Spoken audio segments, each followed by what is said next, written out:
In November 2012, Amendment 64 passed legalizing the sale of recreational marijuana in Colorado.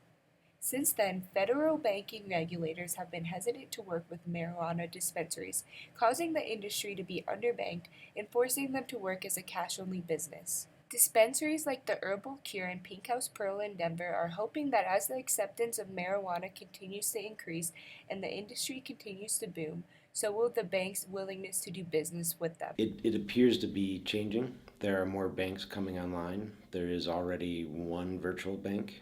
They charge very high fees for their services. There's supposed to be another bank coming online, requires you to use a specific software in order to work with them. So there's still a lot of limitations on what is happening. But people are getting more comfortable. Part of the hesitation comes from the conflicting state and federal laws because marijuana is still illegal on a federal level. Banks also fear the possibility of money laundering. I hope that we've essentially established as a legal operating business versus the money laundering statutes that are kind of being applied right now.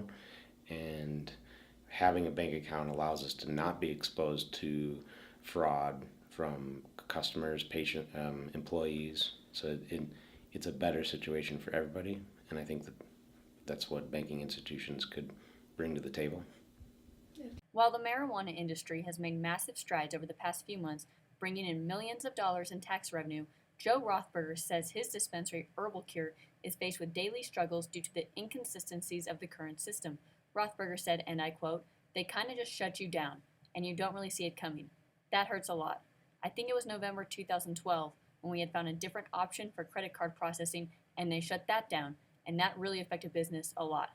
The relationship between dispensaries and banks also has an effect on customers. Customers are faced with having to pay ATM fees and are often limited in how much they can spend by how much cash they are carrying on them. It's an inconvenience for marijuana customers like Lindsay Ocker. I mean, I think they might make more money off of me because I wouldn't have to limit so much. Like, here's how much I pulled out, I gotta stay within this range. And I think it would just be way more convenient. I don't carry a bunch of cash on me all the time, I just have my debit card, so I think it'd be a lot easier. As the relationship continues to improve, so will convenience for customers like Ocker. Rothberger and Klug both agree that it is an issue that needs to be addressed. Although it may take a few years, the relationship seems to be moving in a positive direction and could result in both sides seeing a significant financial gain.